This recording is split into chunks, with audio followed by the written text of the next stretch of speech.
Gary Payton said one time that in the 96 finals, that if he would have guarded MJ the whole time, it would have been a different story. I'm going to give you my Michael Jordan impression. Hey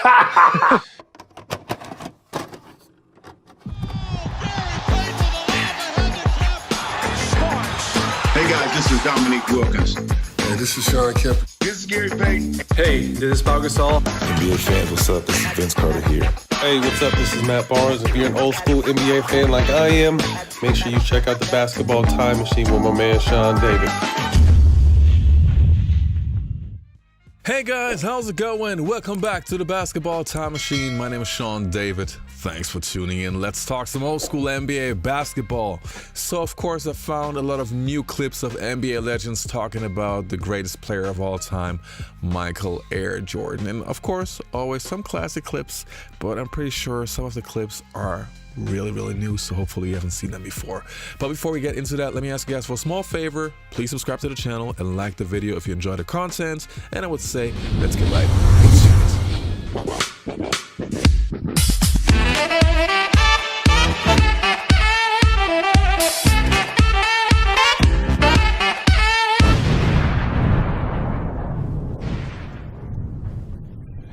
This is a true story with Kwame. We're in Chicago. You know, his hero is Jordan, his nemesis is Jordan, but his real nemesis is Oakley. Because Oakley scared the shit out of him. Because Michael Jordan. So I remember we sitting at the bar and Jordan there, and Kwame is like, yeah, I'm gonna fuck him up. I'm gonna whoop his ass now. Yeah, he by himself. Right? So Kwame was like, he by himself. Bartender, shots, give me 5. Jordan come, hey, ho, what you guys over here doing, ho? And Kwame didn't say nothing. All you see was Kwame hit them. Boom. Jordan's brilliant motherfucking mind. He's seen it and he was like, oh, you trying to get some courage, huh? Walking downstairs, 5 shots in my system, I'm done. I don't know what type of shots Kwame took, but the name Oakley sobered him up quick. Patrick Ewing, Charles Barkley, Larry Bird, Michael Jordan, Magic Johnson. And there is a conversation going on who had the best team. Now, Larry Bird makes Patrick Ewing and Charles Barkley stop talking totally because they never won a championship. So the conversation's between Boston, the Lakers, and Chicago. Then it moves forward on to who's the best individual player. Michael and Magic got into it. They were talking back and forth with each other, and it was really funny. And I was sitting over there with Larry Bird, and we were just watching. And finally, Michael gets very upset and says, listen, all I'm telling you, Larry, and I'm telling you, Magic, if you don't quit, every time I see you next year, I am busting your ass. When I come to your arena, I'm busting your ass. So I'm warning you right now, you better quit. After time went by, Larry Bird finally just looks over at Magic and he says, Magic, you know, you and I were then, and Michael Jordan is now. The coach was Tony Kukoc's coach, Malkovich, whatever his name is. He said, Michael Jordan is not that great. Tony is better than him. And then he said, if Michael played in Europe, he would average no more than 15 points. And I dialed my travel agent and said, it's time to go. Definitely. 15? I thought he was about to say 50, but he said 15. He said Tony Kukoc was better than MJ. Now, Tony Kukoc is great. Let me tell you, the problem is Tony went to Chicago. If Tony would have gone anywhere else, Tony Kukoc was amazing. I'm telling you, amazing. I love left-handed players anyway. Yeah. He was amazing. So the coach was right, but MJ would have had at least 50. Clip that we're going to take a look at is from Reggie Miller, who I not only always love, but hearing him speak about his rivalry with Michael Jordan is I just love it. I mean, that guy explains exactly why we love the 80s and 90s. So let's listen. I equate it to like this. It was like, and maybe this is how centers feel when they were going against Shaq. He was Shaq of shooting guards. I don't care. There was no way you could get around him in front of him. He was just too strong. And then he had a 48-inch vertical. So you were never blocking his shot. So he's taunting you, holding the ball on your face, the tongue is all out and shit, chewing the gum, come down, black eyes are looking at you, and I'm looking right back at him. Yeah, I ain't going anywhere. Yeah. I love tape. I'm watching. I'm always trying to find a tail. Okay, if he goes left X amount of times, what is his percentages? Great, right, great. Step back, great, greater, great. I could not find a tail. No weaknesses. I learned this from my teammates, in particular Jordan. He did this thing that I thought was very unique, but I thought it was just unique for him. He would watch the tape of every play of the opposing team. And I asked him, why did he do that? He said, because I never want to think about what they're going to do. I want to know what they're going to do. And if you ever watch us or that generation, we're constantly relaying the play calls. Yeah. 3 up. And then you would tell your assistant coach 3 up so that on the next scout, you knew what 3 up was. Or if they happen to change the name of their plays.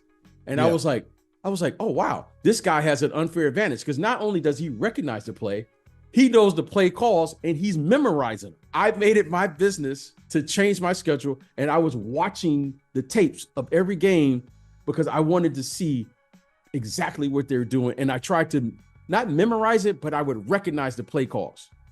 Okay. And I learned that from him. You know Jordan Petty, you know.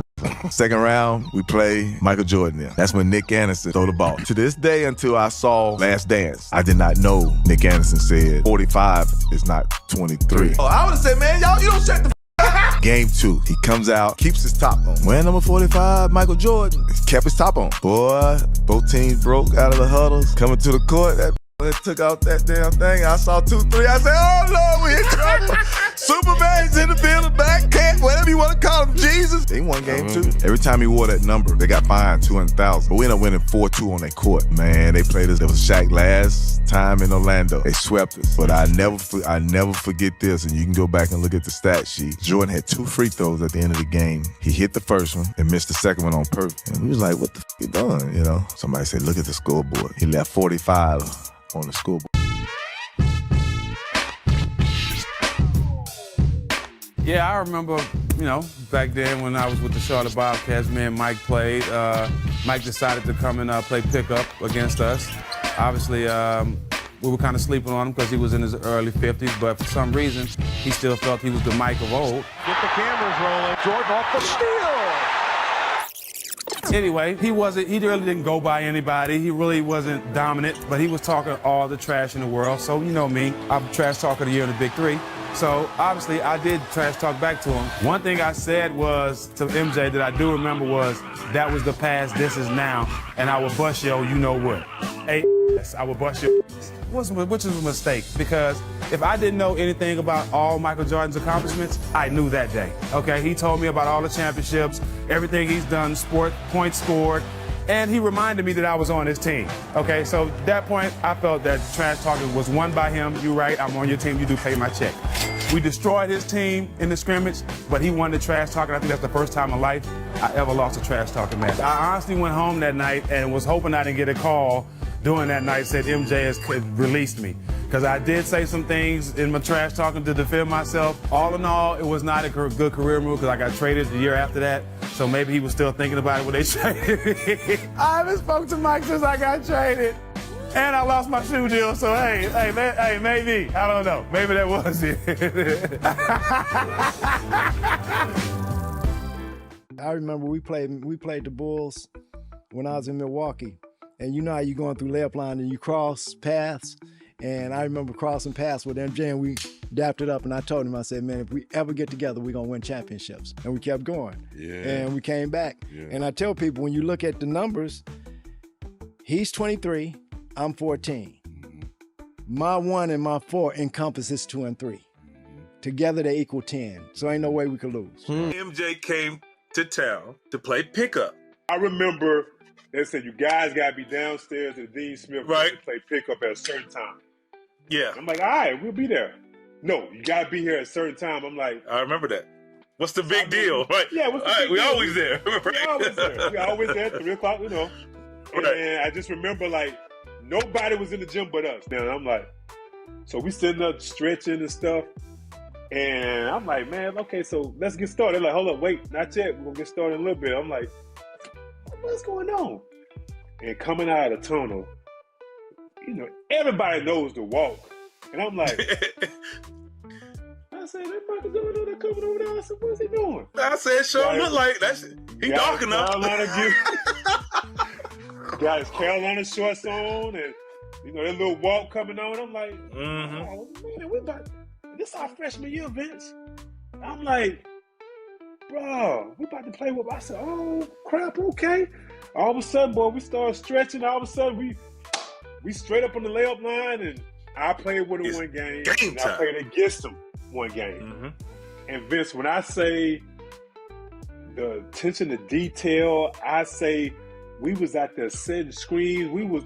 That was the hardest I ever seen a pickup game being played in my life. But wait, you remember he had like the walk-ons, and he had like he was like, nah, give me them.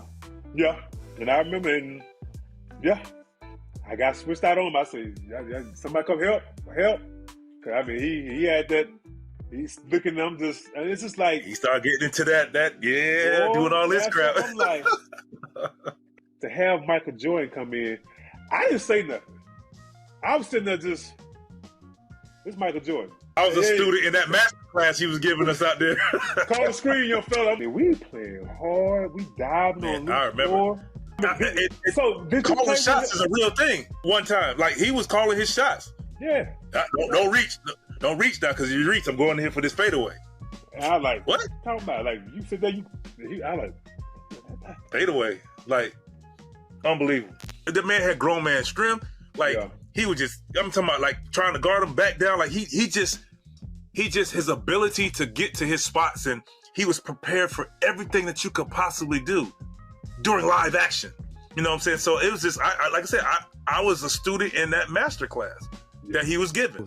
So we going to shoot around, and we're leaving shoot around, and we're on the bus, and MJ like, man, drop me off here.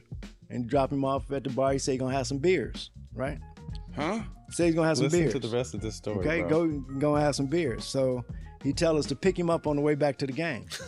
We pick him up, he still got his sweats on. You know MJ come to game suited and booted, all right? Still got his sweats on. Pick us up, he get on the bus. Yeah, man, I'm feeling good, right? Bubbly, you can smell the beer on him. Got 30 at half, all right? Going through warm-ups, man, I'm seeing 3 rims. I'm gonna shoot at the one in the middle. Okay? That's hard. Okay? And then told us, if y'all can't beat them, we don't need to win a championship. Y'all can beat them without me. But came in there and he got it done early and wouldn't sit down. Okay? Fresh Wouldn't off sit of down. Wouldn't sit down.